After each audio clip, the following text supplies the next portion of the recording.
I'm an X-ray tech, and one of my patients is missing a skeleton. And the sound was loud in the small room, but after a pause, she made it again. Ma'am. What do you reckon?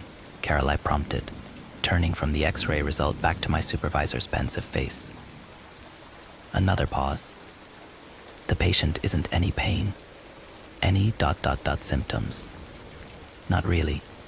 He came in for a suspected fracture from training, but hadn't felt anything before that. Nothing out of the ordinary. Carol was lit only by the X-ray screen, the blue light making deep shadows out of her fine wrinkles.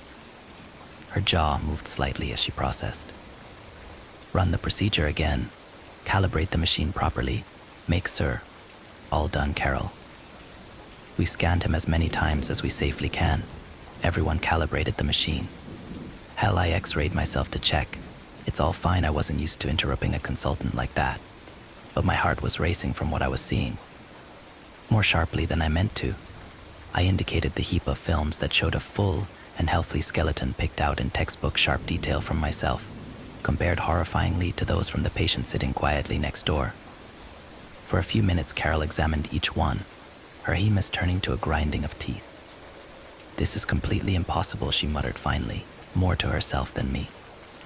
There's no doubt. We checked a dozen. He's got no fucking bones, Jack. I jumped, as much from her swearing as the sudden volume in the enclosed space. A silence fell as we both composed ourselves, the humming of the X-ray screen the only sound. On that screen was a film showing a translucent human outline, very normal for X-rays, but instead of the bright lines of bone there was just ... nothing.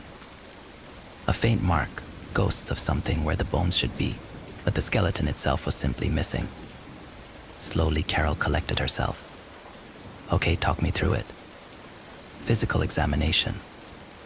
There's something there, solid. Feels a bit, I shuddered at the memory of touching the patient. How his tibia seemed to squirm under my fingers, wrong. So there's something in there keeping him standing. Follow-up tests. Vitals. The next few minutes were spent running through heart rate, blood pressure, and other metrics that painted the picture of a perfectly healthy young man who was simply missing bones. Finally, I explained the next steps. I've got a blood sample here which I'll take to labs. Hopefully that will tell us something. I patted the sealed vial in my breast pocket, and I'm waiting on the CT machine to free up next door so we can get a better look at his soft tissues. We wanted your input after that. My bleep went off just as I finished talking, letting me know the scanner was ready. Carol ground her teeth again. I'm following this. You have my support. I led her through to the waiting room, where our patient sat staring idly at the posters opposite. He was a wiry young man with slightly thinning brown hair and casual clothing like a lot of the staff. As we entered, he looked up with a concerned expression, no doubt wondering why so much attention was being given to a minor fracture. But Carol simply introduced herself and asked if she could take some observations, which the man hesitantly agreed to. It was left to me to explain that we'd found a small anomaly, that there was nothing to worry about, but we just needed to confirm a few things before we sent him back to the lab, and would he consent to a quick CT scan? Carol counted his pulse and felt his arm as he gave another reluctant agreement, and once she was done, we walked him to the other room and got him ready for the scan. The control room was next door, separated by a pane of glass and an intercom. Once we settled, I turned to Carol as the machine warmed up. So what's your expert opinion, I asked, no irony in the question. There's something there, OF ... clinical significance, my consultant said guardedly. I'm very interested in these results. I activated the scanner and the patient began to slide through the huming plastic ring. You being super formal is worse than your swearing, you know. The minutes ground past, my heart beating faster with each one. The patient asked a few questions during the process, if it was safe, and if there was anything to worry about, but I reassured him over the intercom and reminded him to stay as still as possible. When he asked what we were doing, I explained that a CT would give us a better view of soft tissues, muscles and organs and such. Just to check if the fracture had damaged anything, I added, nothing to concern him. Finally, it was done. Barely breathing, I pulled up the results on the screen as Carol craned forwards. _what the fuck_, she breathed. I zoomed in with shaking hands, not believing what I was seeing myself. Carol was just repeating the word to herself over and over again as her eyes devoured the horror on screen. Fuck, fuck, fuck, fuck, fuck. I panned over the image, but they were everywhere. Everywhere that was meant to have bone had been replaced by quarantine. I looked up at Carol, but she said it again, louder and more firmly. Quarantine. Right now. Lock the doors. We need security. Okay. I'll go too. No. Here too, you and me. We've touched the patient. She walked over and locked the operation room door, pulling out her phone and dialing a number at the same time. The door, Jack. Now. My skin began itching at her words, pins and needles, and a deep sickening crawling sensation. Us too? Quarantine? Contaminated with ... those. My hand was obeying my superior though, hitting the button to lock the door of the CT room. The patient's head snapped up at the sound, looking first at the door and then through the window at us. He was starting to panic now. Just a precaution, sir. There's nothing to worry about. My voice was thin, high on the intercom. Unconvincing. I didn't care though. My eyes were fixed on the results screen, on what the CT scan had revealed. Insects. Thousands of them. Densely packed together, columns running throughout the patient's body. Their carapaces picked out at blinding white on the screen, bodies locked together by spindly legs, needle-thin antennae poking out from the masses. The X-rays had passed right through them, but the CT scan revealed them in sickening detail. The terrible things made shapes, and with horror I realized they had taken the place of his bones, the radius, ulnar femur. Even the goddamn skull remade from a mosaic of insect bodies, each smaller than a grain of rice. I felt dizzy. I'd felt them moving. Carol was speaking to someone, and the patient's voice was coming in tinny over the intercom, but I wasn't listening. A cold, trickling feeling was spreading throughout my body, and my mind was going faint. All at once, I threw up. Missing the bin completely, but managing to at least get the floor, and not the equipment, I collapsed hard to the ground. The pungent smell of bile filled the room, adding to the sensory maelstrom. After a moment, I felt myself being lifted, and turned to see Carol helping back into the chair. Stay still, and breathe deeply, she instructed. Water is on the way, so spit for the moment if you need to. She stood and said something to the patient before turning off the intercom and results screen, leaving only the light from the CT room to fill our little space. It helped a little, but the images were still burned into my mind. Finally, she knelt in front of me, careful to avoid the vomit, and held my arms as she talked me through a breathing exercise. Slowly, I came back to myself, the panic receding. Sorry, I muttered. I don't like bugs. I'm not a fan myself, especially not those ones, she said kindly. Your bones don't feel like them, if that helps. Just a few minor cuts, she indicated my arms and a spot of blood on my chest. Before I could reply, Carol's phone rang, and she stood to answer it. I shivered and did my best to fight off the feeling of phantom itching from inside my body. Understood. We won't attempt to leave ... You don't need to keep saying it, Sue. I know what lethal force is. Water.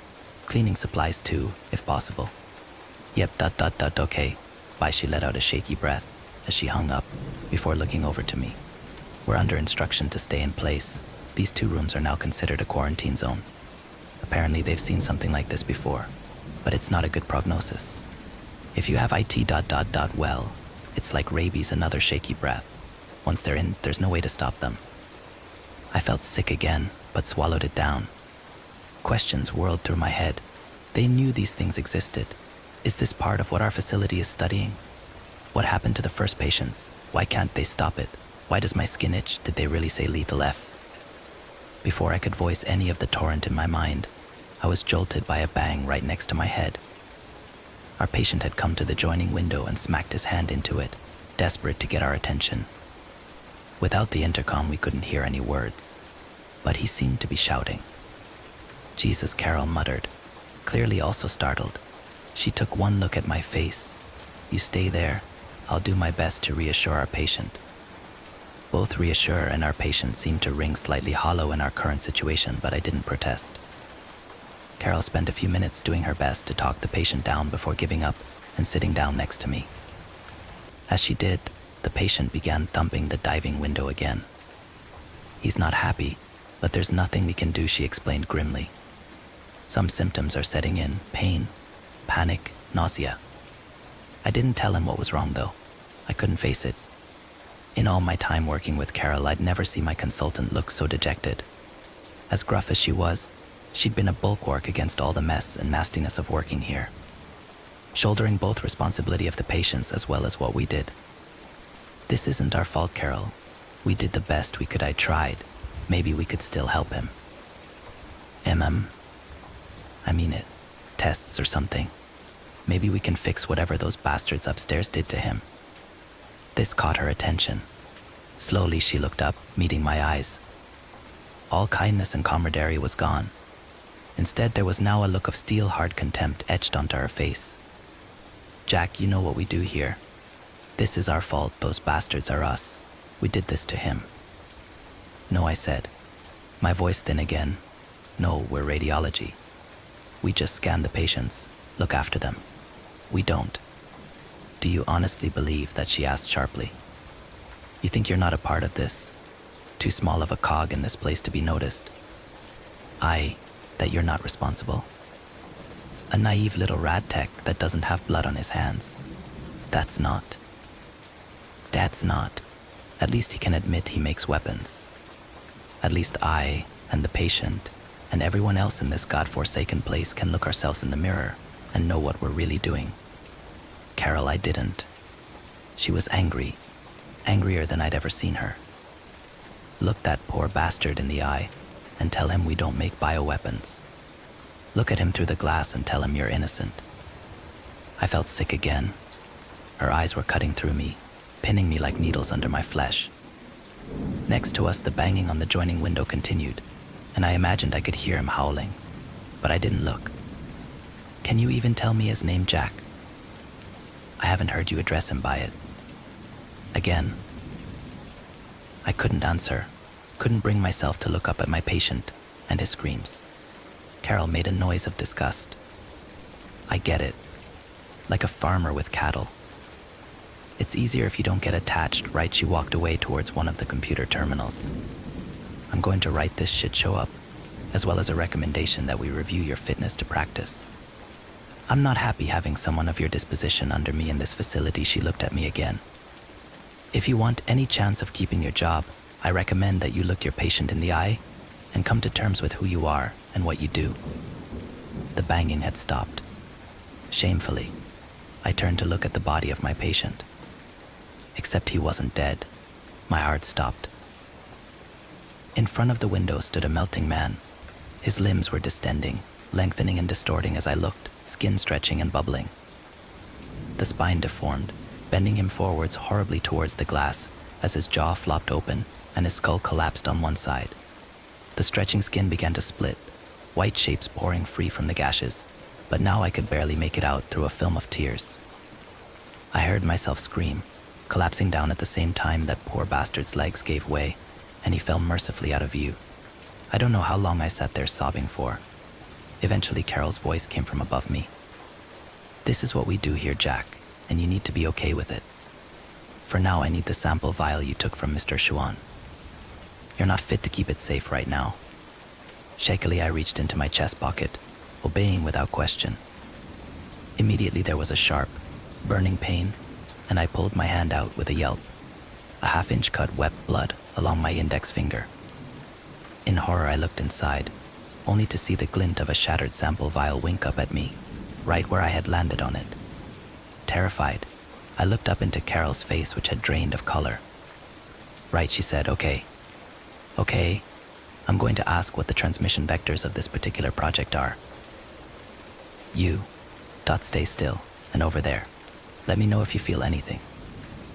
I simply nodded, unable to speak, trying desperately to ignore the itching coming from deep within my right arm that was slowly spreading upwards. Maybe our relationship wasn't so bad. We sat next to each other in the small cabin. Dad locked it. I'm not gonna lie to you, most of the time I just sleep. Literally nothing ever happens. "So you really didn't see any creatures out there?" Like the ones you told me about when I was little? I jokingly asked. The only creature out there is my manager, and I'd rather face a million cryptids than talk to him. I laughed. I leaned in to look out the windows. I can't see anything. Just my reflection. Want me to dim down the light? Story 2. My father is a park ranger. He took me with him on the night shift. I should have listened to his rules. This is how the human mind works when you're walking through a forest. You don't think too much. You just let the silence surround you, feel the soft breeze and the branches crack under your feet. It's in our nature to yearn for such scenery. No matter how much we thrive in busy, concrete-soaked cities, forests are always welcoming and refreshing to us. The air is clear and crisp, and daylight plays hide and seek through the tall branches. It's inspiring and beautiful. Sometimes, though, as you walk on your path, your mind begins to focus on small things, noises, gusts of wind, shadows in the trees. Such silence can be both welcoming and unsettling, depends on how you view it. Forests are double-sided coins. They hide you away from the tiring city landscape, but expose you to another environment. You're not in control anymore, because this is not your home. You can lie to yourself and build a house there, but you don't belong in a forest. You're merely a visitor. That's national parks for you, an illusion of being in control. The fake freedom you feel when you walk on those marked paths and camp in the square assigned to you, when you think the silence around you is peaceful, but even the silence is an illusion. Visit a forest again, even when it's silent. Is it really? It's not. Complete, absolute silence means death. Fear it. My father taught me that. He's a park ranger, and he's been doing this job since forever. I wasn't much of a fan of national parks, especially because most of the time there's no service and the hikes are killing me. I'd rather enjoy nature by swimming in a lake or skiing. Why break your legs to end up to a high point, just to see a random valley? Not to mention the animals, they were everywhere, and the insects always got on my nerves. I never understood his love for the forest. I guess that was one of the reasons why he started telling me scary stories from his night shift. Looking back, they were obviously made up, but to younger me, they seemed believable. I used to think he was so brave for working the night shift. As I got older, I got into horror. And even if I didn't believe in his forest creatures anymore, I still liked the idea of spending the night in a small cabin in the middle of nowhere, just for that dose of adrenaline. When my father said he wanted to take me with him, I accepted immediately. I knew why he offered. See, over the past years, our relationship had taken a big hit. I guess I was growing up and he didn't know how to handle that. He'd become emotionally distant and seemed to repel any of my tries to open up to him. In return, I'd become uninterested and irritable. In the words of my mother, this would have been a fun way to bond, I guess. We arrived at the park around 9 p.m. His shift started at 10 p.m. and ended at 6 a.m. His jeep pierced through the darkness and ventured into the woods. The headlights flashed the trees, turning them white against the black sky. I'd never been on this route, but again, my visits to the park were rare. We drove for a while. Most of the time, people underestimate the size of national parks. It took us an hour and a half to get to the cabin, which wasn't even in the heart of the forest. I saw it, one single trace of humanity in the middle of nowhere, a tiny, wooden cabin with flickering light bulbs and watchdogs. Before we got out of the car, my father stopped me. Listen, there's some instructions you need to follow here. I know it might seem unimportant, but they're crucial.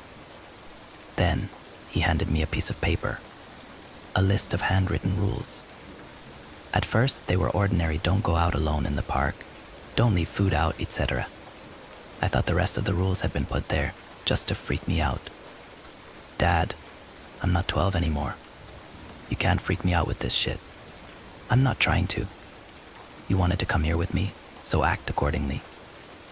What even is this? If you see a man without an arm, don't help him. We have all kinds of weirdos around here. And this? If the whistling is near you, it means they're far. My father smiled, but his eyes didn't. Some of these are added by superstitious fellas. It's more of a what if. It's not gonna happen to you. Don't go out alone in the park. Always have a working contact device. Don't leave marked paths, unless instructed to and/or with proper equipment. Don't leave food out and lock the trash bins. Always keep on the whistle and the badge. If you see a man without an arm, don't help him. Your family is not in here. Remember, there is no reason for you to hear their voices from outside. Lock your car doors, even when you are driving. Check the marks on the trees. There's only 3 types of marks, all triangles: red, yellow, and green. Other marks are not ours. Don't follow them. If the whistling is near you, it means they're far. If it's far away, it means they're near. Beware of dead blue. What is dead blue, I asked. My father sighed. You know when you're out in the woods? When you think what you hear is silence, but you realize there's dozens of sounds around you. From birds to crickets to leaves rustling. Yeah. That's because there's no such thing as silence. Absolute silence. Never. There's always sound, movement. Life. Dead blue is complete and utter silence. That's our code name for it. Death-inducing silence. Unnatural. Right. And when that happens, it won't. But if it does, he paused, staring at the steering wheel. Then his head turned to me. His eyes darted from mine to the window behind me. You leave. That being said, he got out of the car and I followed. The cabin was dusty and cramped. I couldn't understand how he could spend 8 hours in here. He had a small TV, but it wasn't working. A desk and a mini-fridge. You sit here all alone, I asked. Yeah, why that freak you out? Don't you get bored? Martin's post is 10 minutes away. Sometimes I just drive over. Nothing really happens out here anyway. My spot is pretty far from the campsites. I just have to patrol from time to time to make sure no one wanders off into the night. But that rarely happens. This is one of the wilder areas. Less explored. You haven't explored it all. His eyes sparkled. Wouldn't be possible. So you don't know what's out there. That's the fun of it. You said you wanted adrenaline. There you go. I nodded. He opened the mini-fridge and threw me some juice. Orange juice. I'd mentioned I liked this brand once, and he'd remembered. Yeah, he did. And darkness crept inside the tiny cabin. The woods became more prominent, more vivid. The light made by the moon was unbelievable, and the stars were actually visible, compared to the polluted city. The cabin was on a hill, propped up a tree, with a trap door and a ladder leading to our car. We could actually see above the tree line, into the valley. We spent the first hours talking. Somewhere around midnight, I began dozing off. I didn't want to, but I caved in and fell asleep with my head on the desk. He woke me up. I rubbed my eyes in confusion. What time is it?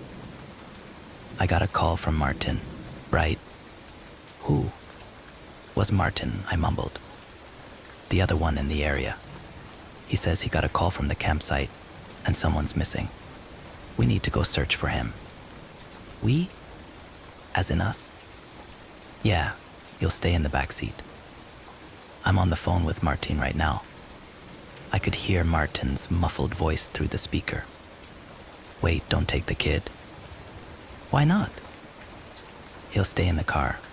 Paul, it could be one of those nights. We won't get out of the car. You can't guarantee that. Well, I can't leave him here. Alone. In the dark. A pause followed. Look, Paul, I understand you wanted to do a take your kid to work day, but I don't know about this one. It could be dangerous. We're literally just going to drive around for a bit. It's fine. Leave him in the cabin.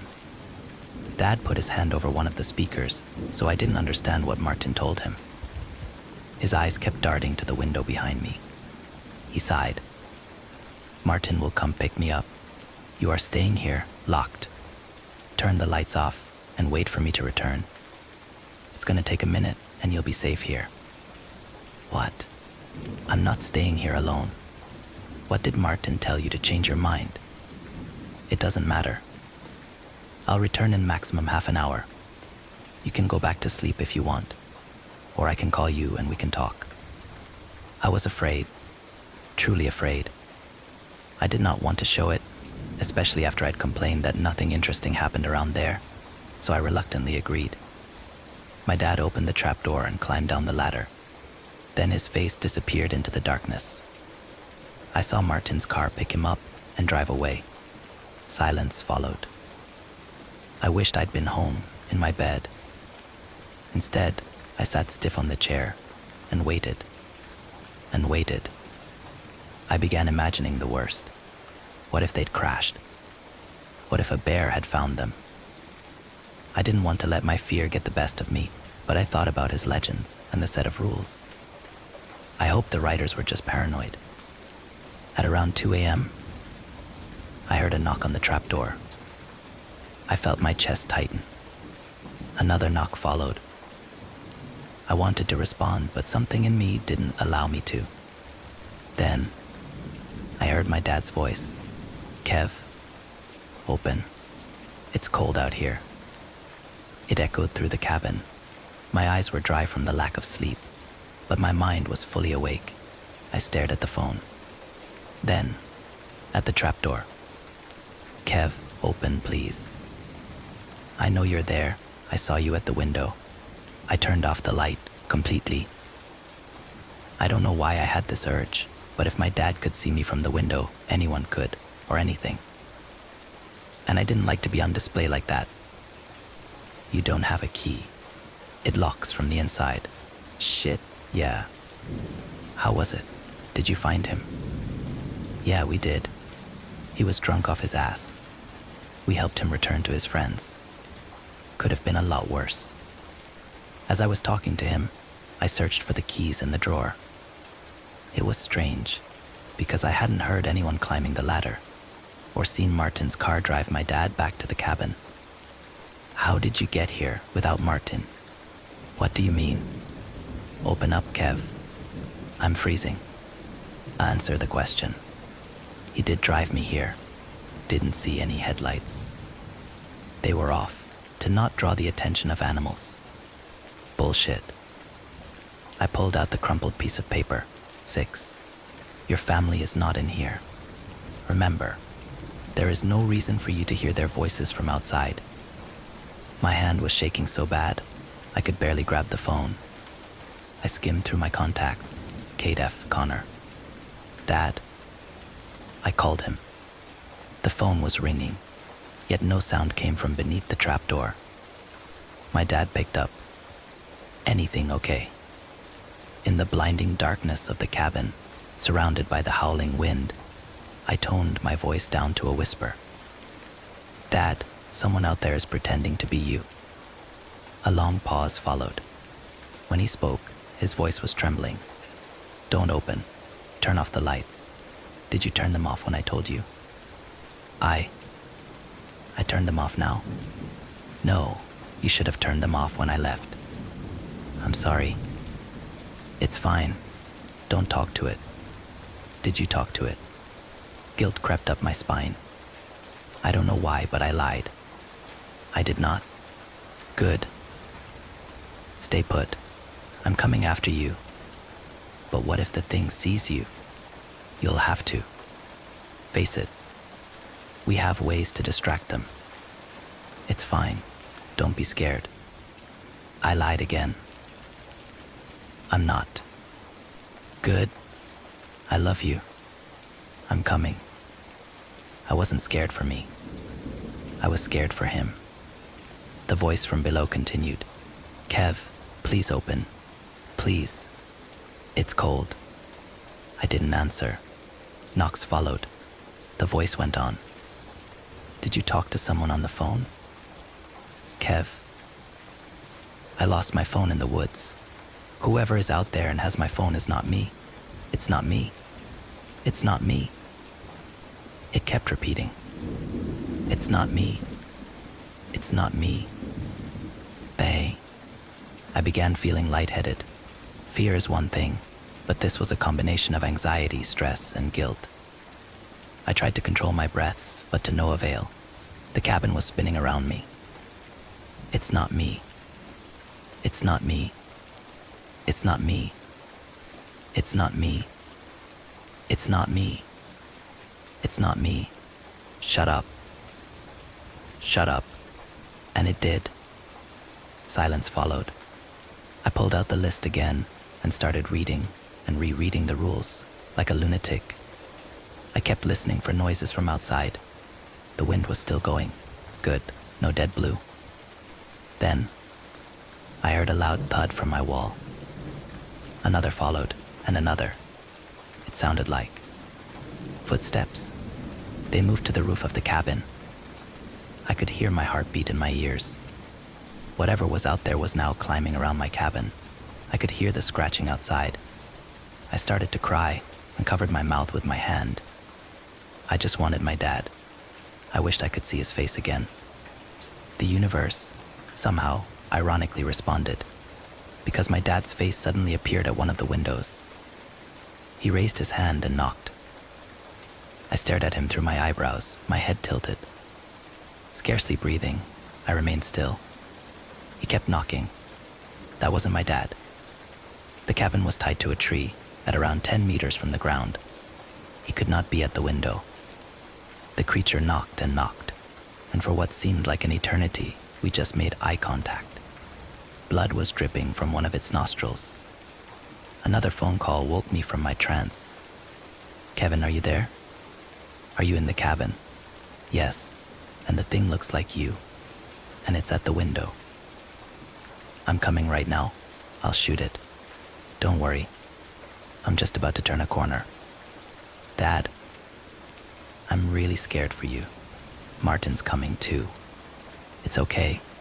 Truly, in a few minutes, Martin's car pulled up. I cried in relief. The thing turned its head to look, then back to me. It opened its mouth wide, and using its fingers, pulled the corners upwards to form a smile, then jumped into the woods, into the darkness. Gunshots followed. After a few silent minutes, I called my dad. He picked up. Where are you? I asked. I'm coming to get you. I saw him walk towards the cabin, then heard him climb up the stairs. I unlocked the trapdoor and hugged him tight. What was that? Please, tell me we're going home. We are. I'm so sorry. I should have never put you through this. Come on. As we walked towards our car, my blood ran cold.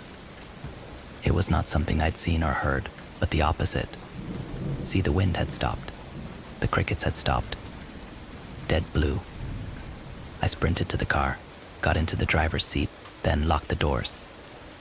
My dad was standing in front of the car, confused. That's when I got a text, and I hit the gas. I ran him over, then turned the car around and sped up into the night. I barely knew how to work it out, since I didn't have my license, but I left as quick as possible. Behind me, a car followed. When I got to the nearest checkpoint, I stopped. The car was Martin's. He got out, alone. Where's my dad? I asked. He took an ATV to get you, said he'd get there faster. I texted him to turn around and that you were safe.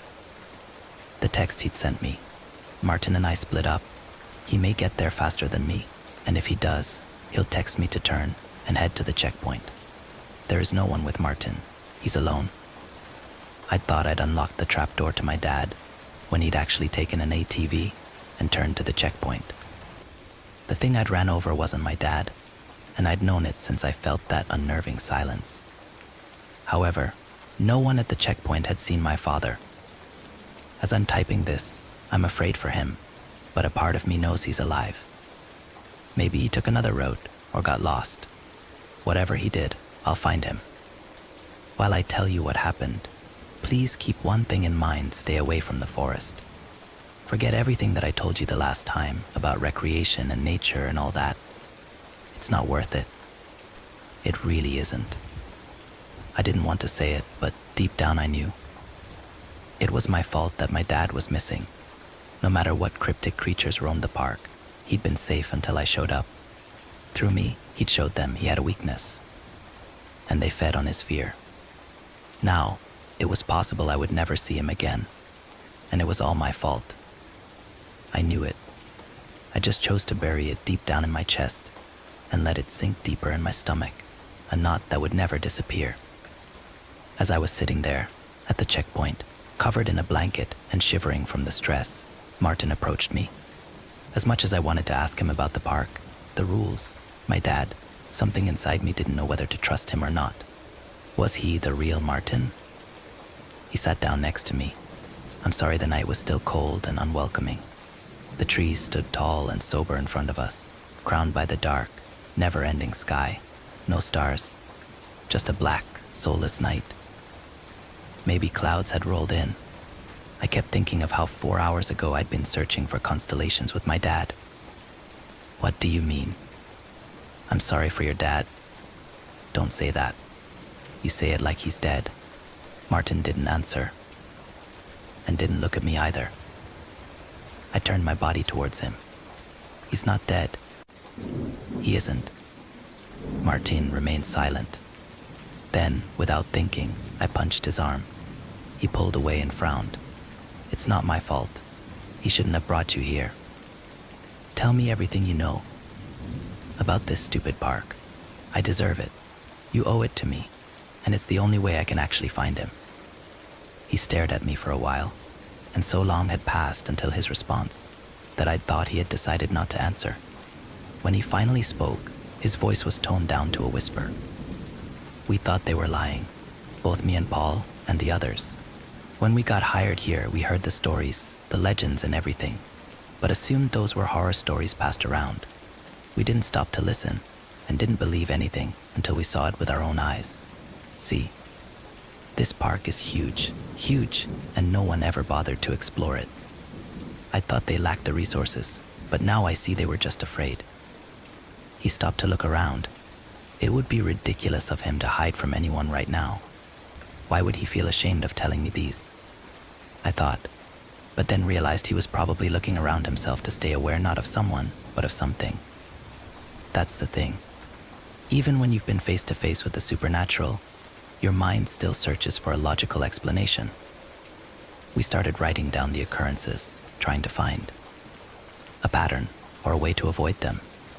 We thought that if we wrote down those rules, we might be able to not get inconvenienced much. He wiped his face with his hand. We never knew this could happen. None of us had ever disappeared.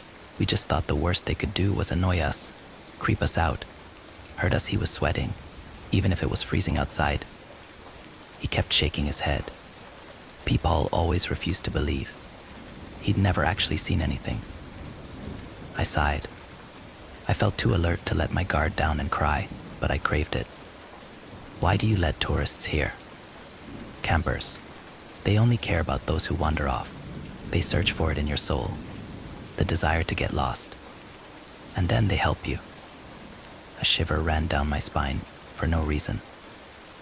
I hugged myself, then sneezed. I need your help to find him. Tomorrow morning. No, Martin. He could get hurt. I turned towards the dark mass of trees. He's out there, alone, now. Who's out there? Said a woman, coming out of the cabin. My dad. He's missing, she frowned, then looked at Martin. Which post? 62, he replied. Shit. That's my next shift. I could look for him with you, if you want. I'll take my car and go to the post. Tell you if anything shows up. Martin looked back at the cozy cabin, warmly lit, then to the dark woods. With a sigh, he stood up and started walking to his car. I followed. He locked the car doors, and then I called my dad. My heart was beating so fast, I thought it would break free from my chest. No answer. I took a deep breath. Right, we should look for his ATV first. We drove back to his post. Then we started checking the other paths around the main road. His ATV couldn't have gotten too far. We found it parked in front of a big oak tree, but no trace of my dad. The trees surrounding it made it impossible for the car to pass through, so we came to the grim conclusion that we had to get out and search for him by foot. We ran over the rules one more time, to be sure. No weird markings. Dead blue. Whistling. Loved ones. One-armed man. Got it. I held onto Martin's arm as we sunk deeper into the dark trees, our flashlights drawing out more shadows than usual, calling out for him, begging him to come out. I yelled his name over and over until my throat started to hurt. I could feel branches hanging onto my clothes in unnatural, twisted angles. At one point, we stopped dead in our tracks. Ahead of us, behind a tree, something was moving. Who's that? Oh, wouldn't you like to know? We both froze. What? The old lady voice continued. Who could it be, EE? It was as if she was hiding behind the tree. One of her bony hands appeared from one side, and the other from the other side. She moved them around, tracing the outline of the tree with her fingers. It looked as if she was playing with us to make the tree seem like it had hands. I knew I had to try. Have you seen my dad?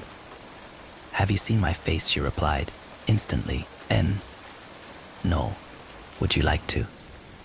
I turned to Martin, right when the old lady, or whatever it was, jumped from behind the tree. Even though I hadn't seen her face, I could make out how grotesque it looked judging Martin's expression. He fired a few shots, and I heard a wail like nothing else I'd hear before. It felt as if my ears were ripped off. Then, silence. I don't think this is safe, Kev. No shit. I'm sorry about your dad, but I'm sure he's fine if we just search for him in daylight. No, he could die by then. Every moment is precious. I thought Martin was looking at me angry, but I realized two things. One, he wasn't looking at me, but behind me. And two, he wasn't angry, but confused. Kev, don't move. Right in that moment, I heard a whistle far in the distance. If the whistling is near you, it means they're far. If it's far away, it means they're near. I opened my mouth to scream, but right in that instant, as Martin reached for me, I blacked out. When I woke up, I had a terrible headache. I was still in the woods, but Martin was gone, and so was his car. I felt incredibly drained, and my hands were shaking so bad I could barely lift them up. I started walking back to my dad's TV, hoping I could take it and move on with my search. I checked the time, but something else stood out on my phone, the date. It was 1 day later. I'd been in the woods for a whole day. My head foggy, my body stiff. I got on the ATV and figured out how to start it, then drove back to the main road and to my father's post. I could see the light on and make out a silhouette. I stopped, studying its outline. It looked like it had only one arm. If you see a man without an arm, don't help him. It was too late. He'd seen me and was climbing down the ladder. I got back on the ATV and drove away. Right when I was halfway through, I ran out of gas. Behind me, footsteps. Kid, hold on. I see you met my wife earlier. What a fine woman she is. My head was pulsating. Don't fucking come near me. Come on. You want to find your dad or not?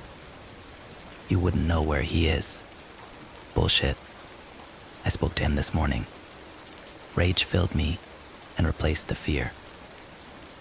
I got down and turned to the old man who had been limping behind me and hit him.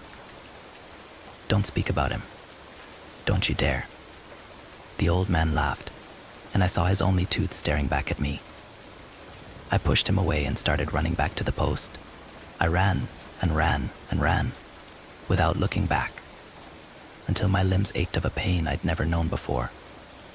I got to the post and climbed up the ladder, then locked the trapdoor and called my mother, who was worried sick about me.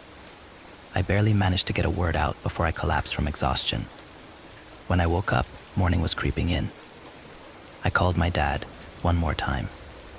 The phone rang a few times. Yeah, Kev. Tears gathered in my eyes. My throat hurt to speak, but I did. Dad, is that you? Where are you? Kev, get out of the forest. They'll let me go. They want you.